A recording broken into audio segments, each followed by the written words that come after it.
네, 안녕하십니까. 오랜만에 찾아뵙습니다. 오늘부터 김농구의 총선 진단으로 2020년 올해 21대 총선에 대해서 여러 가지 궁금한 거나 또 여러분들이 주목하는 부분들에 대해서 이렇게 말씀드리고자 합니다. 오늘은 이제 4월 15일 총선에서 D-85일입니다. 석 달이 이제 채 안 남았죠. 그리고 실질적으로 선관위에 후보 등록을 하는 날짜가 3월 26일 7일입니다. 그날로 보자면은 D-65일입니다. 그러니까 이제 앞으로 각 정치 세력이 각 당이 총선에 대한 전략을 세우고 후보들을 공천하고 공약을 내세우면서 이 맞붙는 시기가 실제로 2달 남았다는 이야기입니다. 이 2달 이후에는 이제 본격적으로 선거가 시작돼서 거리에서 그리고 홍보물을 통해서 방송에서 뉴스에서 이렇게 맞붙는 시기가 될 것이고, 그때까지 국민들한테 이 제 정치 세력이 각 당이 자기들이 준비한 것을 갖다가 내놓는 시기는 이제 2달 남았다, 이렇게 보입니다. 그럼 여러 가지로 그 대한민국 전국을 갖다가 복잡하게 했던 패스트트랙이 드디어 이 국회 본회의를 통해서 다 통과됐습니다. 그래서 이제는 이 바야흐로 21대 총선으로 각 당과 정치 세력이 스타트했다 볼 수 있겠습니다. 지금 이 시점에서 여론 지지도를 살펴보겠습니다. 이 여론 지지도는 한국갤럽과 리얼미터가 일주일에 한 번씩 정기적으로 조사 결과를 발표하고 있습니다. 그래서 그 추이를 이 국민들이 이렇게 다 알게끔 하고 있는데요. 상당히 이 국민들한테 여러 가지로 봉사하고 있는 기관이라 할 수 있겠습니다. 한국갤럽 조사에 의하면은 바로 직전 조사가 1월 17일 지난 금요일입니다. 금요일 날 조사에 따르면은 대통령에 대해서 잘하고 있다가 45%고 잘못하고 있다가 46%입니다. 그러니까 거의 경합이죠. 근데 대통령 지지도가 이 45%인 것은 그 직전에 비하면 조금 떨어졌다. 그 전주에는 47%, 뭐 그 전에 보면은 44%, 49%, 48%. 그러니까 45%에서 50% 사이를 지금 왔다 갔다 하고 있다, 이렇게 볼 수 있겠습니다. 그 다음에 정당 지지도는 민주당이 39%, 그리고 자유한국당이 22%, 정의당이 5%, 무당청이 27%입니다. 이게 35대 22죠. 지금 여당과 보수 야당의 어떤 그 부분이. 새로운 보수당이 3%가 나왔습니다. 그러면 지금 보수 통합되면 단순 수치 합으로는 39대 25 이렇게 볼 수가 있겠습니다. 그 반면에 이 ARS로 여론조사를 하는 그 리얼미터, 갤럽 조사는 전화 면접이고요. 아까도 말씀드렸지만 전화 면접 조사에서는 현 정권에 대한 이 반대하는 쪽 그 조사 수치는 조금 낮게 나오는 게 그전에 또 일관되는 경향이었습니다. 리얼미터 조사는 ARS 조사입니다. 전화 면접이 아니고, 이 리얼미터 조사는 바로 1월 20일 어제자 조사죠. 어제 발표된 거에 의하면은 대통령 지지도가 45.3%, 반대가 50.9%입니다. 그러니까 45%는 갤럽이랑 비슷했는데 반대 수치가 여기서도 본 바와 같이 이 갤럽은 46%인데 이거는 59죠. 그래서 약간 그런 것은 감안해야 된다, 이렇게 보여지고, 정당 지지도를 보면은 민주당은 38.4, 39하고 비슷한 거죠. 그런데 한국당은 이 리얼미터 조사에서는 32.7%, 10% 정도 업돼 있습니다. 이게. 그리고 새로운 보수당이 4.7%. 그럼 이걸 합하게 되면은 이 37.4%. 민주당이 38.4니까 37.4% 같으면은 1%입니다. 1%. 예. 그래서 지금 이 D-85일 현재 이 리얼미터 조사에 의하면은 단순 합으로 보자면은 지금 이제 여당과 민주당과 야당이, 보수 야당이 거의 지금 경합이다. 이렇게 볼 수가 있겠습니다. 전화 면접 조사는 10% 정도 떨어지는 거고요. 그래서 이전부터 싸이 보수, 우리가 이 박근혜 대통령 탄핵 시기 이후부터 싸이 보수다. 보수지만 자기가 이 보수임을 드러내지 않는, 나타내지 않는 이 청을 갖다가 싸이 보수청이다 그래요. 그래서 자유한국당에서 어떤 분들은 싸이 보수가 15%까지 있다.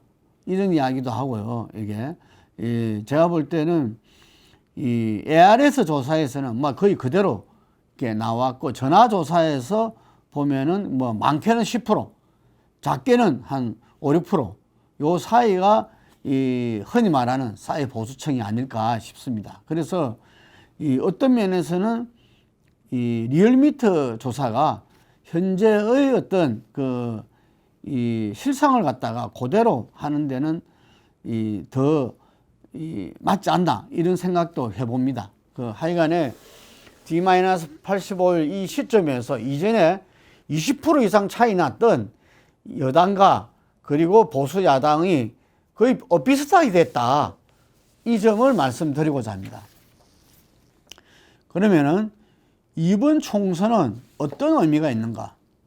역대 총선은 그 나름대로 의미가 있고, 그게 국민들의 평가가 있으면서 우리나라가, 우리 정치가 한 걸음씩 앞으로 나아갈 수 있었습니다.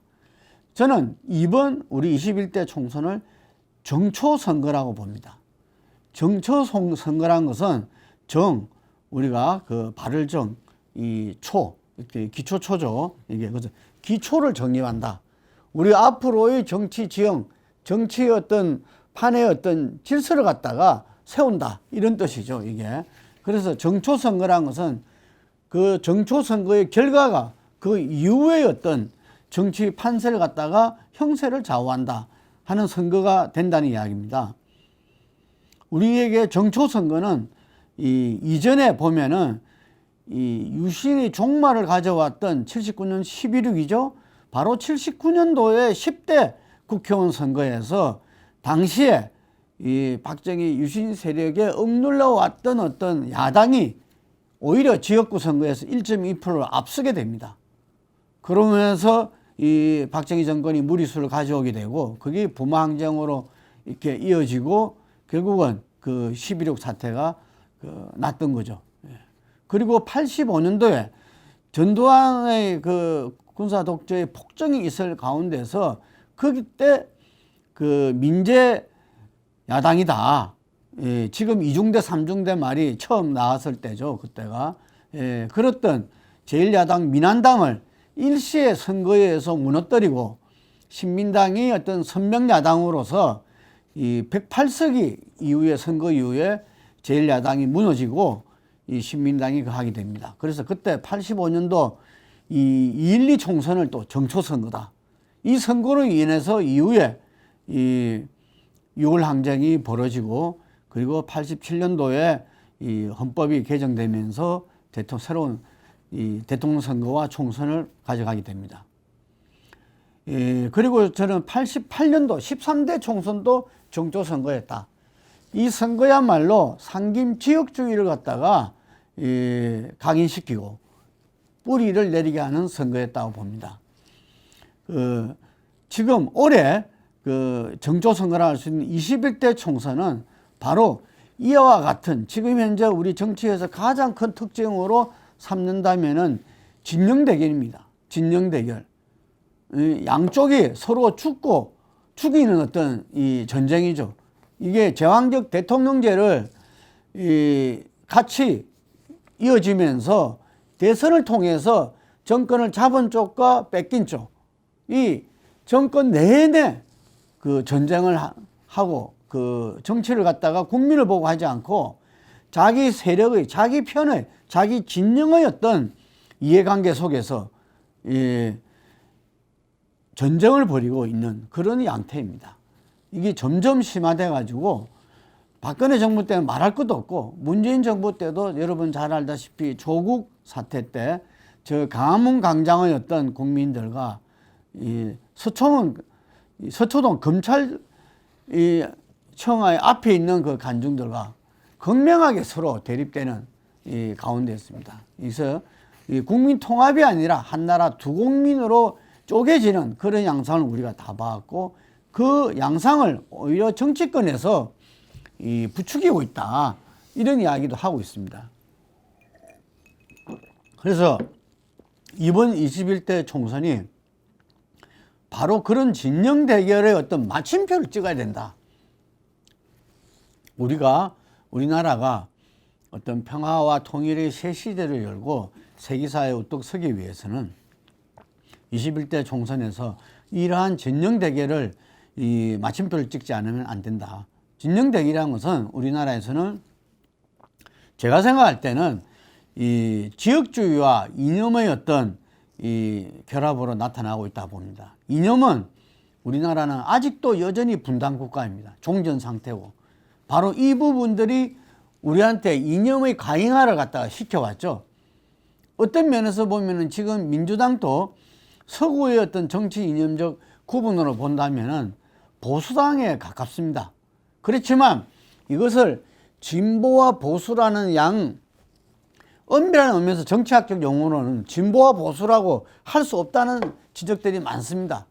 이전에 해왔던 보수 정당의 그 흐름들은 보수라기에 불끄러울 수구 보수다, 수구 꼴통이다, 이런 지적을 받기 충분했고, 그 다음에 지금의 이제 진보라고 할 수 있는 민주당도 여러 가지 강령이라든지 경제정책 부분에서는 사실상은 이 좌파라 이야기할 수 있는 부분하고는 좀 거리가 있는 부분들이었어요, 이게. 그렇지만 이 모든 것을 갖다가 우리의 분단에서 오는 그 이념의 가잉 속에서 진보 보수, 한쪽은 한쪽을 빨갱이라고 이야기하고 한쪽은 한쪽을 갖다가 수구 꼴통으로 이야기하면서 진영 대결을 더 부추기고, 그 밑자락에는 또 지역주의가 흐르고 있었습니다.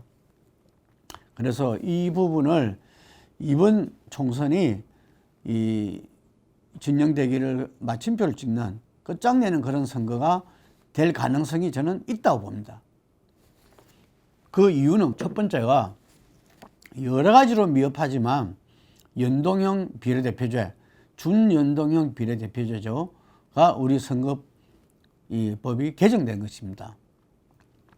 준연동형 비례대표제라는 것은 기본적으로 연동형 비례대표제, 국민 민심과 국회 의석수를 갖다가 정비례하는, 맞게 하는 그런 제도로서 이 독일이라든지 상당히 그 유럽에서 많이 채택하고 있는 제도입니다. 우리는 대통령제지만, 그래서 이 문제 가지고 현재 이 권력 구조가 맞지 않다, 이런 이야기도 있지만, 대통령제지만 우리 정부는 내각제 요소도 그 많은 이 제도입니다. 여기서 연동형 비례대표제로서 이제 국민들이 사표를 줄이고, 이 사표로서 극명하게 드러났던 게 바로 지역주의입니다.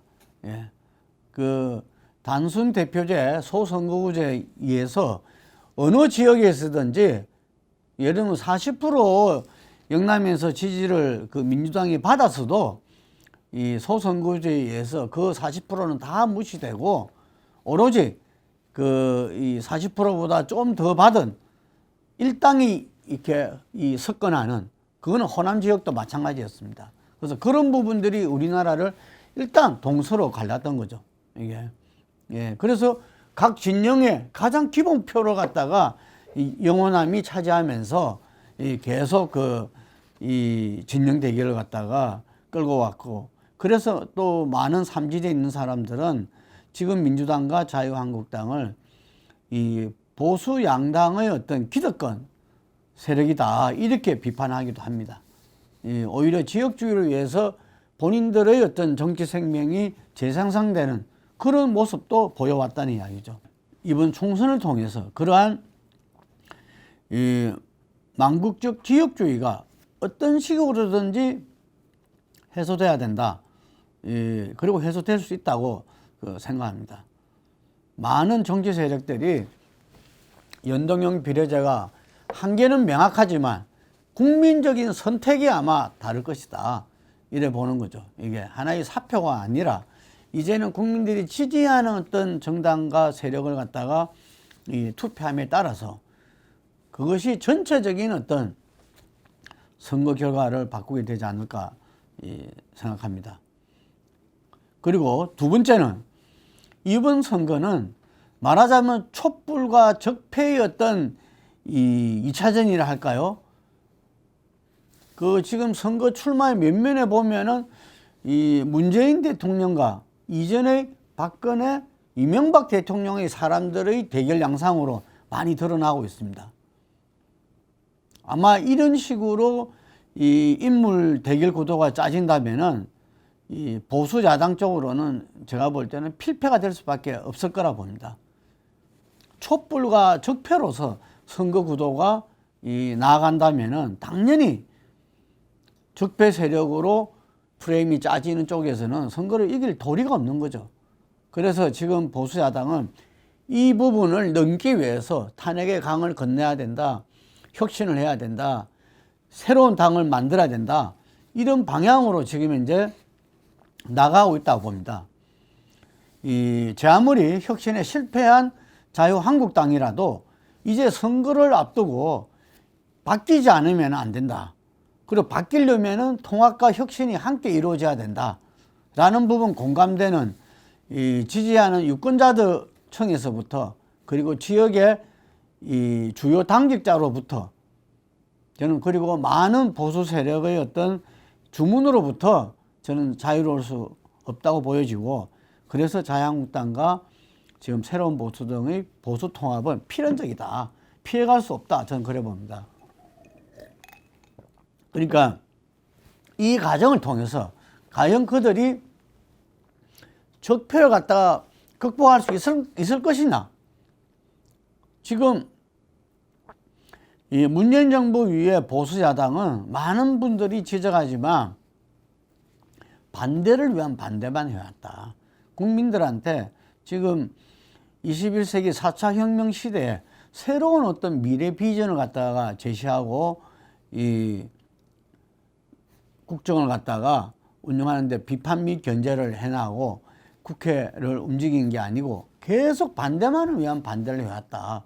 이런 인식이 아주 깊습니다. 그렇기 때문에 문재인과 민주당의 가장 큰 지금 이제 이 도움을 주는 쪽은 자유한국당이다. 이런 이야기를 해요. 그래서 정말 딴복은 몰라도 야단복은 타고났다. 이런 이야기를 듣고 있거든요. 그래서 현재 이 보수 통합을 통해서 새롭게 될 보수 통합 신당은 이 모습을 1차적으로 극복하지 않으면 안 된다. 그러려면 어떻게 해야 되는가? 일단 두 가지죠. 인물과 정책 부분입니다. 첫 번째 인물 면에서 기존에 이명박 정부와 박근혜 정부의 실정에 책임 있는 사람들, 국정농단에 책임이 있는 사람들은 차후에는 몰라도 이번 21대 총선은 한 걸음 물러서야 되는 게 아닌가 하는 것들이 보수 쪽에서 새로운 신당에 요구하고 있는 겁니다. 예, 그래서 이 요구를 갖다가 이 흔히 말해서 보수 우파 세력들이 제대로 받아들이고 지금 여러 사람이 이야기하죠. 그래도 전국적인 어떤 인지도가 있는 사람들은 수도권 험지에서 붙어라. 이런 이야기를 하고 있죠. 정말 책임 있는 사람은 물러서고 경륜이 있고 인지도가 있는 사람들은 험지에서 붙어라. 그리고 TK라든지 PK라든지 자기의 영남의 기반 세력에서는 정말 새로운 사람으로 쌍물갈이 해라. 저는 지금 한교안 대표가 이 김용호 전 국회의장을 공천관리위원장으로 인선하고 정권을 줬다. 그리고 그 사람이 자기가 이 TK 지역을 갖다 쌍물갈이할 피를 묻힐 그런 운명을 자기는 가지고 왔다. 이런 이야기를 하거든요. 과연 그 부분에서 저항도 만만치 않을 것입니다. 하지만 제가 볼 때 이 촛불 대 적폐의 프레임을 벗어나기 위해서는 보수통합신당은 바로 그와 같이 자기의 기반 지역인 PK와 TK에서는 그의 인물을 50%가 아니라 70, 80% 바꾸면서 그리고 수도권에서 이 많은 대표적인 어떤 정치인들 책임질 사람은 지고 그렇지 않는 사람들은 수도권 험지에서 전면적으로 이 출마하고 이 총선에 임해야 되지 않나 이렇게 생각합니다. 바로 그 부분이 제가 아까 이야기한 대로 이 우리의 진영 대결에서 지역주의와 이 이념에 이렇게 묶인 우리 정치판에서 새로운 어떤 변화를 가져오게 된다는 거죠. 예.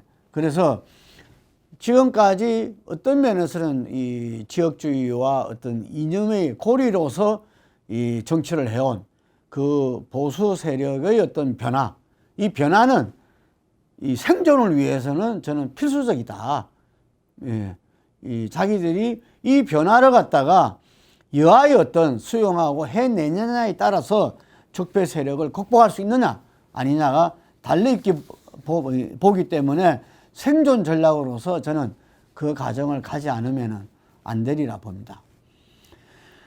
예, 세 번째가 지금의 이 정권 세력입니다. 이 청와대와 문재인 대통령과 지금 민주당은 어떤 면에서는 지금 21대 총선 준비는 가장 앞서 있습니다. 1년 전에 이미 공천 룰을 확정했고, 그리고 이 공천관리위원회를 먼저 띄웠고, 원희영 의원이 불출마 선언하면서 위원장을 맡았죠.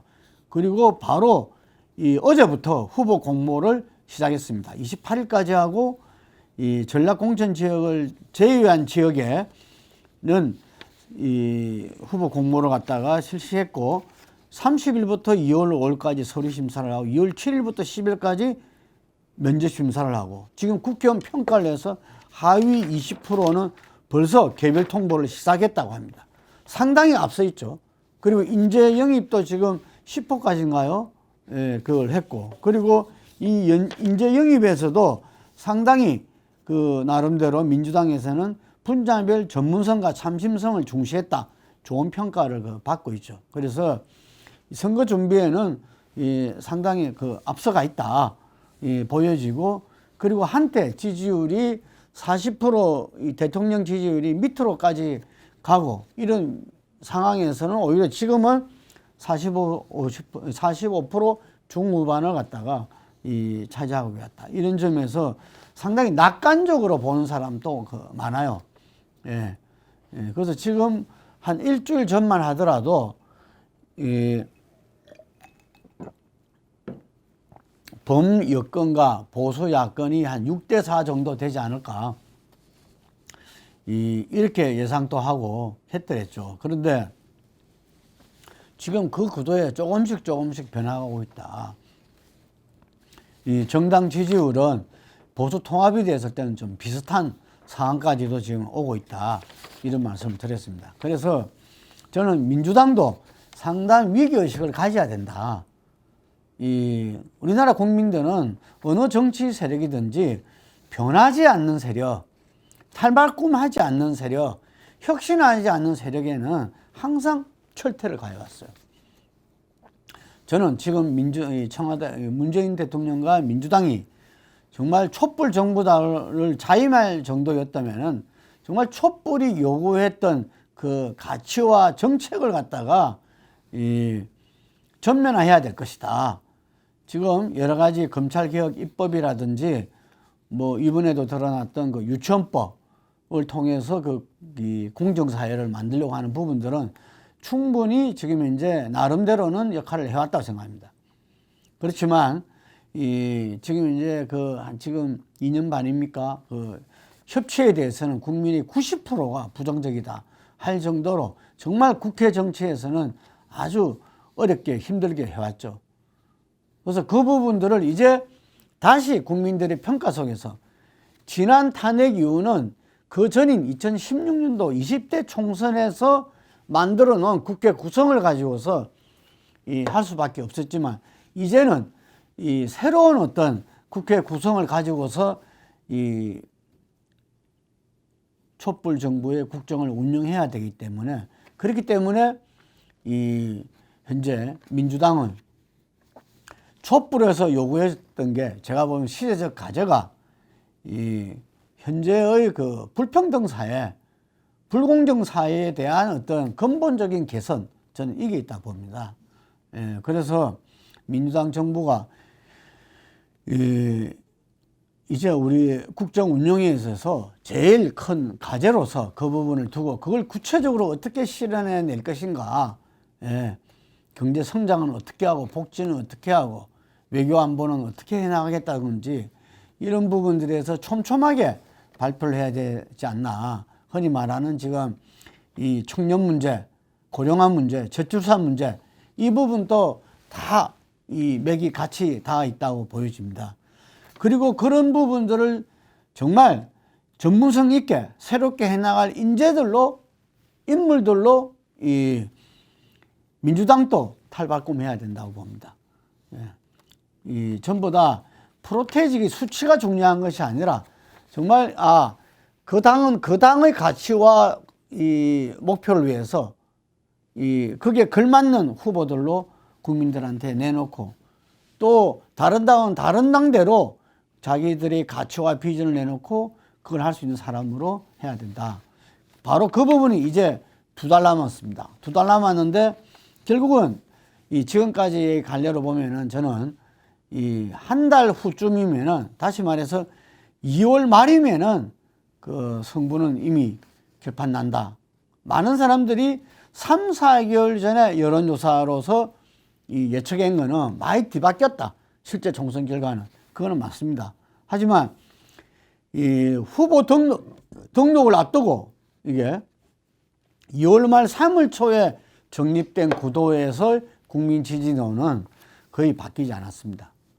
그래서 각 당은 이번에 총선 설 민심 잡기에도 지금 굉장히 노력을 다 기울이겠지만 이 설 민심을 갖다가 지금 상태에서 잡는 것보다 조금 전에 이야기했던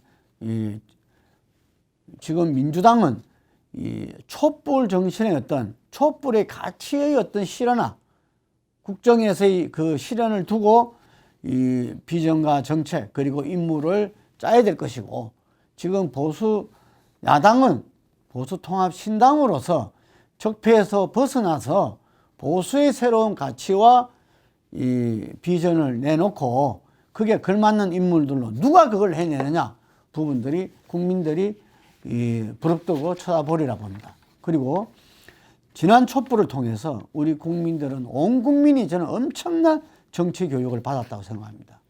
그래서 이제는 자기들이 한 표로서 나라도 바뀌지만 자기의 삶도 바뀐다는 그런 인식이 저는 국민 모두에게 지금 심겨져 있다. 그래서 그전에도 그랬지만 올 총선에서의 국민들의 그 투표의 결과는 바로 국민들의 어떤 이 마음과 국민들의 미래에 대한 요구를 정확하게 반영하게 될 것이다. 그래서 이 점을 각 당에서 어떤 선거를 주관하는 어떤 집행부뿐만 아니라 지도부뿐만 아니라 모든 출마자들이 마음속 깊이 둬야 된다고 봅니다.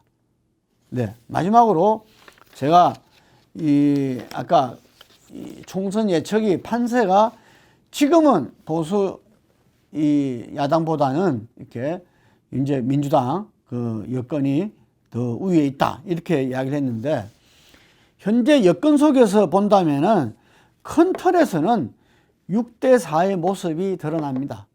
이게 그래서 민주당과 정의당 그리고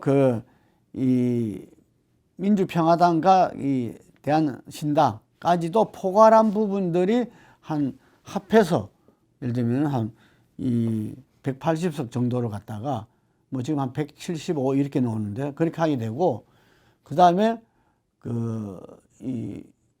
보수통합신당이 예를 들자면은 한 127석 뭐 이렇게 나옵니다. 이게 그래서 이 180대 120에서 지금은 170대 한 130 정도로 지금은 나오고 있는데, 이 부분들이 앞으로 보수 통합의 어떤 성공적인 어떤 성과와 맞물리면서 이렇게 여당의 어떤 혁신 이런 부분들이 이걸 어떻게 변화시킬 건지는 저는 한 달 뒤면은 가장 가까운 결과가 나오지 않을까 이렇게 생각합니다.